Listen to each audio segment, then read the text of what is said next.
Hello students. तो हम commerce पढ़ रहे थे। कॉमर्स में हमने लास्ट चैप्टर कंप्लीट किया प्लानिंग। आज हम पढ़ने वाले हैं ऑर्गेनाइजिंग, जो कि नेक्स्ट चैप्टर है कॉमर्स का। तो ऑर्गेनाइजिंग में आज कैसे होती है ऑर्गेनाइजिंग और ऑर्गेनाइजेशन में ऑर्गेनाइजिंग क्यों इंपॉर्टेंट है, ये सारे टॉपिक्स हम आज के वीडियो में कवर करेंगे। चैप्टर थोड़ा लेंदी है तो एक वीडियो में नहीं कंप्लीट हो पाएगा, हम इसे 2 से 3 वीडियोस में खत्म करेंगे। तो आज की वीडियो में हम कुछ टॉपिक्स कवर करेंगे, कुछ नेक्स्ट वीडियोस में। तो चलिए ज्यादा टाइम वेस्ट नहीं करते हैं और चैप्टर शुरू करते हैं। आ जाइए। ऑर्गेनाइजिंग। तो ऑर्गेनाइजिंग की हम पहले मीनिंग पढ़ते हैं। It is the process of defining and grouping the activities of the enterprise and establishing the authority relationship among them. Organising का मतलब है सारी एक्टिविटीज को पहले तो चेक करना, एनालाइज करना, फिर उन्हें एक साथ ग्रुप में लाना किसी भी इंटरप्राइज में, और एक अथॉरिटी रिलेशनशिप इस्टेब्लिश करना उन सारी एक्टिविटीज के बीच में कि वो सारी एक्टिविटीज किस तरीके से परफॉर्म की जाएंगी। इसे ही हम ऑर्गेनाइजिंग कहते हैं। ये पूरी मीनिंग है ऑर्गेनाइजिंग की। इसमें कीवर्ड जरूर लिख कर आइएगा, जैसे grouping the activities of the enterprise, next है अथॉरिटी रिलेशनशिप अमंग दम। ये सारे कीवर्ड्स जरूर लिख कर आइए, क्योंकि ये सारे कीवर्ड्स ही इंपॉर्टेंट होते हैं जिनसे मार्क्स मिलते हैं। तो ये होता है ऑर्गेनाइजिंग। इसका मतलब है सारी एक्टिविटीज को एनालाइज करना, ग्रुप करना और उनके बीच में एक रिलेशनशिप एस्टेब्लिश करना ताकि गोल अचीव किया जा सके। इसे ही हम ऑर्गेनाइजिंग बोलते हैं। अब हम आ जाते हैं इसकी इंपॉर्टेंस पे। इसकी क्या इंपॉर्टेंस है? तो फर्स्ट है स्पेशलाइजेशन। जब आप किसी भी काम को ऑर्गेनाइज्ड मैनर में करते हो तो आपको एक स्पेशलाइजेशन आ जाता है, या फिर जब ऑर्गेनाइजेशन में काम होता है तो वहां पे लोग अपॉइंट किए जाते हैं। जैसे एक परफेक्ट मैनेजर की पोस्ट पे उसी इंसान को अपॉइंट किया जाता है जो एक्सपीरियंस्ड होता है, जिसको अच्छे से मैनेजमेंट करने का एक्सपीरियंस होता है। तो वो एक काम के लिए स्पेशलाइजेशन आ जाता है, क्योंकि उसको वो सारी चीजें बहुत अच्छे से करनी आती हैं। Second is optimum use of human resources. आपके पास लोग हैं लेकिन आप उनका अगर सही से इस्तेमाल नहीं कर पाए तो क्या फायदा। तो ऑर्गेनाइजिंग आपको यही सिखाती है कि आप ह्यूमन रिसोर्सेज का किस तरीके से बेटर यूटिलाइजेशन कर सकते हैं, अच्छा यूटिलाइजेशन कर सकते हैं। यही ऑर्गेनाइजिंग है। तो सही इंसान को सही काम पे लगाना, यही ऑर्गेनाइजिंग का पार्ट है।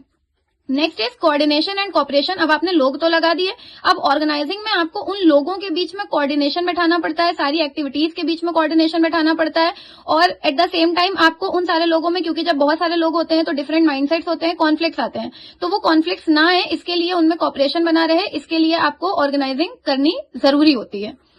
Next is security and support.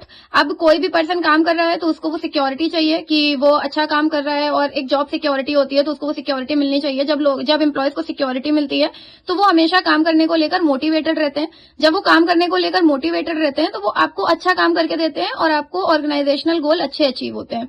Second, उन्हें सपोर्ट मिलना चाहिए। अगर आप उन्हें सपोर्ट करेंगे, जैसे अगर किसी एम्प्लॉय को कोई काम नहीं आता है तो आप उसे सिखा सकते हैं, आप उनके लिए ट्रेनिंग प्रोग्राम्स बनाए जाते हैं, तो वो एक सिक्योरिटी एंड सपोर्ट मिलना चाहिए ताकि काम ज्यादा बेटर तरीके से हो। Last is adaptation to change. आपकी ऑर्गेनाइजिंग में इस तरीके से चीजें होनी चाहिए जिससे आप बिजनेस एनवायरनमेंट, जो कि डायनामिक नेचर का है, कीप्स ऑन चेंजिंग, तो आप उसमें जिस तरीके से चेंजेस आए आप उसको उसके अकॉर्डिंग चेंज कर सकें।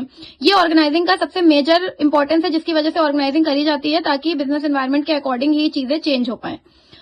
फिर लास्ट क्वेश्चन है स्टेप, जो कि बहुत इंपॉर्टेंट है और बोर्ड में इसका क्वेश्चन आपको मिलता ही है। तो फर्स्ट है डिवीजन ऑफ वर्क। ये 5 स्टेप्स होते हैं जिनमें ऑर्गेनाइजिंग कंप्लीट हो जाती है। First is division of work. सबसे पहले तो काम को डिवाइड किया जाता है, क्योंकि एक पर्सन किसी भी काम में एक्सपर्ट नहीं हो सकता, तो इसके लिए काम को डिवाइड कर दिया जाता है, जो कि इंपॉर्टेंस है। स्पेशलाइजेशन वो तभी आती है जब काम को डिवाइड कर दिया जाता है और हर इंसान अलग अलग टास्क परफॉर्म करता है, तो वो काम को ज्यादा अच्छे तरीके से करता है। Next, grouping of jobs. उसके बाद में जो एक्टिविटीज होती हैं, जो काम होता है, उनके ग्रुप्स बनाए जाते हैं कि अच्छा ये सारे काम ये लोग परफॉर्म करेंगे, ये सारे काम ये लोग परफॉर्म करेंगे, इस तरीके से ग्रुप्स बना दिए जाते हैं। Assigning duties. इसके बाद ये optimum use of human resources वाला पॉइंट आ जाता है कि आपको ड्यूटीज असाइन करनी है, कि किसी ए पर्सन को ये काम दे दिया, बी को ये काम दे दिया, सी को ये काम दे दिया, तो इस तरीके से, और जो जिस काम में स्पेशलिस्ट है उसको वो काम दिया जाता है, तो ड्यूटीज असाइन की जाती है। फिर है डेलीगेशन ऑफ अथॉरिटी। अब आपने काम दे दिया तो उस काम में जो लोग आपने असाइन किए हैं वही लोगों को ही डेलीगेशन ऑफ अथॉरिटी दी जाती है, ताकि वो काम को ज्यादा एक लीडर बना दिया जाता है, और उसका ये काम होता है कि वो ये देखे, वो सुपरवाइज करे कि काम सही से हो रहा है या नहीं। तो ये डेलीगेशन ऑफ अथॉरिटी है। लास्ट पॉइंट आता है कोऑर्डिनेटिंग एक्टिविटीज। और ऑर्गेनाइजिंग का जो लास्ट स्टेप है वो है कि ये सारी एक्टिविटीज के बीच में कोऑर्डिनेट करके चलना ही ऑर्गेनाइजिंग है। अगर सारी एक्टिविटीज कोऑर्डिनेटेड मैनर में चलती हैं तो ऑर्गेनाइजेशनल गोल अच्छे से अचीव होते हैं और सक्सेसफुल होते हैं। तो ये सारे स्टेप्स होते हैं ऑर्गेनाइजिंग के, जो कि इंपॉर्टेंट है। तो स्टूडेंट्स, ये था आज का वीडियो ऑर्गेनाइजिंग के ऊपर। आई होप आपको समझ में आया होगा, और बोर्ड्स आ रहे हैं तो अच्छे से पढ़ाई करिए।